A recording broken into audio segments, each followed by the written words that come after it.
आथिङा जेरै जोंनि थाखाय सासे मानसिनो नांगौ नङा होमबा पिस एन्ड हेपिनेस दिनै फोरोंगिरिफ्रा हेपि नङा आबादारि हेपि नङा युथआ हेपि नङा एक्स एन डेपि जाय रिभलिउसनारि 34-35 इयार्स हाग्रायाव दङ बिथांमोना दिनै हेपि नङा दिनै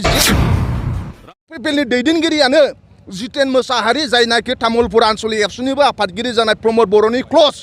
बिथाङा बुंदों जे प्रमद बर'जों जाथिया रैखा नंला प्रमद बर'जों जोंनि ओनसोला जौगाला होननानै बिथाङा BPF-आव हाबफैदों भेन्सार स्कुलनि मास्टारफोरखौ लानानै मा एजेन्डा दं बिथांमोना जिर' ओंखायनो बिथांमोना खालि 17 बोसोरखौ रायखांबाय थायो नङा होमबा दा ओंखायनो नोंजों आंजों मिलायनानै BTC-खौ बासायनो नांगोन आरो जों सान्तिखौ जों लाबोनो सान्ति नांगौब्ला मानसिफोरनि सेहेरायाव खुसि 19,000 BTC-आव टेट पास जानानै दङ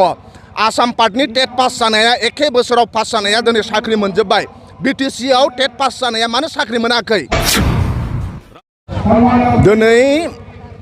जोंहा जाय टेट पास जानानै दं 19,000 BTC-आव टेट पास जानानै दङ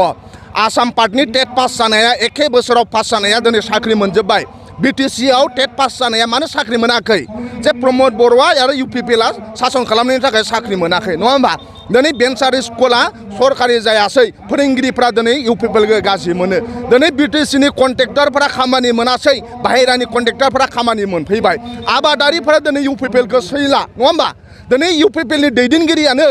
जितेन मोसाहारि जायनाखि तामुलपुर आनसलिक एबसुनिबो आफादगिरि जानाय प्रमद बर'नि क्ल'ज बिथाङा बुंदों जे प्रमद बर'जों जाथिया रैखा नंला प्रमद बर'जों जोंनि ओनसोला जौगाला होननानै बिथाङा BPF-आव हाबफैदों खैराबारि ब्लकनि फाउन्डार प्रेसिडेन्ट भुपेन बर' UPPL-नि फाउन्डार प्रेसिडेन्टमोन UPPL-खौ गारनानै दिनै BPF दोलोआव फैदों दिनै पावाराव UPPL-आसो दङ नाथाय अब्लाबो UPPL-खौ गारै गारै फैनानै दिनै BPF दोलोजों जयनिं जादों दाखालि बावैसो मा होनो जोंहा बरमा आनसलिक एबसुनि बारग' आफादगिरि रमेश बर'आ पावाराव दङ UPPL-आ अब्ला BPF-आव फैदों दिनै 25 बोसोर बोरै सासन खालामगोन आबादारिफ्रा UPPL-खौ सैला जोंनि जाय इडुकेटेड यां जेनेरेसन बिथांमोना UPPL-खौ सैला कन्ट्रेक्टरफोरा UPPL-खौ सैया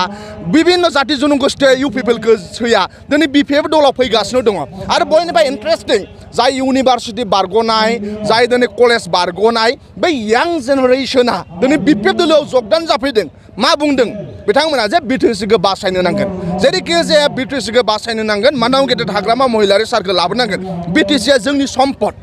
होनदों BTC-आ जोंनि ओंखायनो बे BTC-खौ बासायनो होननानै दिनै यां जेनेरेसनफ्रा सेंग्रा सिख्लाया दिनै BPF दोलोआव जयन जागासिनो दं बेफोरनि साइना मा नङा होमबा राजु नार्जारिया जुदि रायजोजों अनजानाय खामानि मावोब्ला रायजो राजानि खामानि मावोब्ला मा 50 बोसोरखौनो सासन खालामनो हागोन बिथांमोना दिनै नाथाय रायजो राजानि मोनसेबो खामानि मावनो हायाखै आं बुंबाय थायोना नोंथांमोननि चेनेलनि गेजेरजों प्रमद बर'आ बुंदोंमोन गाव शिफ्ट जानायनि उनाव जार्नालिस्ट वेलफेयार फान्डआव 10 कोटि फैसा होनायनि बाथ्रा बुंदोंमोन सासेबो मिडियानो 10 कोटि फैसा होआसै बड'लेण्ड इउनिभार्सिटियाव फरायनाय मास्टार डिग्री खालामबाय थानाय आरो ग्रेजुवेसन खालामबाय थानाय साफ्रोमबो फरायसाफोरनो 2,500 होनायनि खोथा दंमोन रावबो थाइसेबो मोनासै नङा होमबा रावबो थाइसेबो मोनासै 5 लाख सेंग्रा सिख्लाफोरनो साख्रि होनायनि खोथा दंमोन 5 लाख नङा 3 बोसोर जाबाय प्रमदआ शिफ्ट जानाया दिनै सासेबो साख्रि मोनासै नङा होमबा दिनै उल्टा टेट पास जानायखौ आसाम पार्टना साख्रि मोनबाय BTC-ना साख्रि मोनासै 5 लाखनि गेजेराव सासेबो बिथांमोना साख्रि होनो हायासै नङा होमबा दा बेबादियाव जोंनि सेंग्रा सिख्लायाबो बिथांमोनखौ सापर्ट खालामला ओंखायनो BPF दोलोआ पावाराव फैनांगौ हाग्रामा महिलारि सारा पावाराव फैनांगौ होननासो सेंग्रा सिख्लाजों लोगोसे UPPL-नि दैदेनगिरि गुबुन गुबुन दोलोनि दैदेनगिरिफ्रा BPF दोलोआव फैगासिनो दङ नङा होमबा नोंथांमोनानो नुगोन सोरनि फारसे सरकाराव फैनायनि गामि गामि हाबोब्ला दिनै हाग्रामा महिलारि सारखौ लाबोनांगौ ओनसोलाव थाङोब्ला गामियाव थाङोब्ला जेरावखि जाया दिनै साहा दखान लामा दलां जेरावखि जाया सरसा जागासिनो दं जे BPF-आ पावाराव फैगोन हाग्रामा महिलारि सारखौ लाबोथारनांगोन नङाबा जोंनि फिउचारा दंस' दं होननानै जोंहा गोबाव सम मोनसे संग्रामि सोलिगासिनो दंमोन नङा होमबा जोंजों लोगोसे नागालेण्ड मा होनो मिज'फ्राबो बा बेलेग बेलेगा नाथाय मिज'राम मोनखांनायनि उनाव मिज' नेशनेल फ्रन्ट लालदेंगायानो जा जराम थांगायानो जा बिथांमोना पिस इस्टाब्लिश खालामनो हादों नङा होमबा दा दिनै जोंहा BTC-आ मोनसे हिस्टरिक नङा होमबा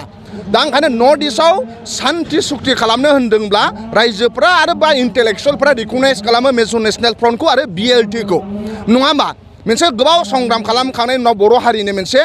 6 सिडुल एरेन्जमेन्ट होदों बर' भाषाखौ 8 सिडुलाव सोदों आरो गुबुन गुबुन नङा होमबा मोनसे पिस जादों नङा होमबा दा मोनसे संग्रामा सोलिबाय थायोब्ला बाव गभर्नमेन्टनि एगेन्स्टआव प्रटेस्टआ जायो नङा होमबा नाथाय दिनै BTR एकर्डनि उनाव प्रमद बर'आ मा होनो मोनसे सान्थि सुक्ति जाबाय होनदों सान्थिजों हेपिनेस एन्ड पिसफुला मोननैजों रिलेटेड नङा होमबा दिनै बिटिसिनि मानसिनाव नों सोंलाय सोरबा हेपि दं नामा रावबो बुंनाय नङा हेपि रावबो गैया BA पास MA पास जानायफ्रा हेपि गैया गोजोननाय गैयाबा सान्थिया बोरै फैगोन गोजोननायजों सान्थिजों रिलेटेड मिथिबायना आगदा आथिं आरो आगसि आथिङा जेरै जोंनि थाखाय सासे मानसिनो नांगौ नङा होमबा पिस एन्ड हेपिनेस दिनै फोरोंगिरिफ्रा हेपि नङा आबादारि हेपि नङा युथआ हेपि नङा एक्स एनडेपि जाय रिभलिउसनारि 34-35 इयार्स हाग्रायाव दङ बिथांमोना दिनै हेपि नङा दिनै जेल सिङाव दङ बिथांमोना रिभलिउसनारिफ्रा हेपि नङा सिगनेटरिफ्रा हेपि नङा बर' रायजो राजाया हेपि नङा कन्ट्रेक्टरफ्रा हेपि नङा MA पास BA पास स्टुडेन्टफ्रा हेपि नङा पिसफुला बोरै मा अबाव दं सोर दं पिसआ नङा होमबा बे सानै साथामसो इउपिपिएलनि दैदेनगिरिफोरा गावसोर गारि गुरा बायदों बिल्डिं न' लुदों बेजों हेपि फैया नङा होमबा गामि दफायाव थां दिनै रावबो गोजोननाय गैया ओंखायनो बिथांमोना जे बुंबाय थादों बिटिआर एकर्डनि उनाव गोजोन फैबाय मिनिंलेस फरायसाफ्रा गोजोननाय गैया कन्ट्रेक्टरफ्रा गोजोननाय गैया रिभलिउसनारि एक्स एनडेपि सिगनेटरिफ्रा गोजोननाय गैया थ' गोजोनाव बाव दं गोजोन गैया बाव नङा होमबा गोजोनखौ लाबोनांगौबा मानसिनि सेहेरायाव खुसि लाबोनाय जानांगोन नङा होमबा ओमफ्राय हिस्ट्रिजों मालाबा जाया फार्स्ट फिउचारखौ जों मोजां खालामनो नांगौ नङा होमबा बुहुमाव मुलुगाव दावहा जालांदों बे दावहाया गोदो बिदि जाबाय थादों होननानै रायखांबाय थायोबा बेयो सासे फेलार लिडारनिसो नङा होमबा गावनाव इउपिपिएलनाव जेबो एजेन्डा गैया प्रमद बर'नाव जेबो एजेन्डा गैया बिथांमोना बुङो 17 बोसोराव BPF मा मावखो नोंसोर 3 बोसोराव मा मावगोन एजेन्डाखौ बुंलाय 17 बोसोरा थांबाय जा लुनांगौ इउनिभार्सिटि लामा दालां लुनांगौ लुलांबाय बिथांमोना नोंथांमोननि आखायाव मा एजेन्डा दङ दा इउपिपिएलनाव जेबो निउ एजेन्डा गैया इउपिपिएलआ लाइमोनफोरखौ लानानै मा एजेन्डा दं नोंथांमोना सों जे सेंग्रा सिख्लाखौ लानानै मा एजेन्डा दं बिथांमोनाव जिर' बिटिसिनि कन्ट्रेक्टरफोरखौ लानानै मा एजेन्डा दङ बिथांमोना जिर' भेन्सार स्कुलनि मास्टारफोरखौ लानानै मा एजेन्डा दं बिथांमोना जिर' ओंखायनो बिथांमोना खालि 17 बोसोरखौ रायखांबाय थायो नङा होमबा दा ओंखायनो नोंजों आंजों मिलायनानै बिटिसिखौ बासायनो नांगोन आरो जों सान्थिखौ जों लाबोनो सान्थि नांगौब्ला मानसिफोरनि सेहेरायाव खुसि जोंनि सेंग्रा सिख्ला साख्रि मोननांगोन न' बां लुनो नांगोन कन्ट्रेक्टरफ्रा खामानि मोननांगोन बेफारि बानिज्यआ मोजां जानांगोन लामा दालाङा मोजां जानांगोन अब्लासो मानसिनि गोसोआव गोजोननाय फैगोन ना नों सासे मा होनो रिपर्टार जार्नालिस्ट हिसाबै नोंहाबो गोजोननाय दङ गोजोननाय गैया सिस्टेमजों गोजोननाय गैया ओंखायनो दिनै बे प्रमद बर' आरो इउपिपिएलआ जे बुंबाय दं गोजोन फैबाय बे टटेलि फेलार बे मिनिंलेस बे बिथांमोना बुंनाया दा ओंखायनो जों रियेल पिसफुलखौ आरो रियेल हेपिनेसखौ जों लाबोनो नांगोन BPFखौ सरकाराव लाबोनानै